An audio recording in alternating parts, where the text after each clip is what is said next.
ফেনীর ফুলগাজীতে কবির আহমদ চৌধুরী নামে নারী নির্যাতন মামলার এক আসামি হ্যান্ডকাফ সহ পালিয়েছেন।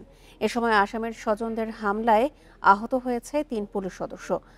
মঙ্গলবার রাত 7:30টার দিকে ফুলগাজীর আমজাদ হাট এলাকায় এই ঘটনা ঘটে। পলাতক আসামি কবির আহমদ চৌধুরী আমজাদ হাট ইউনিয়নের ৪ নম্বর ওয়ার্ড বিএনপির সাবেক সাংগঠনিক সম্পাদক। এই ঘটনায় আহত পুলিশ সদস্যরা হলেন এসআই রাফিদ, এএসআই দিদার ও কনস্টেবল সুমন।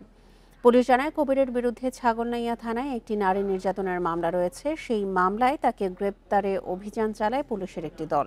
এ সময় বাড়ি থেকে তাকে গ্রেপ্তার করলে তার সহযোগী রাকিব সহ স্বজনরা পুলিশের উপর হামলা চালায়।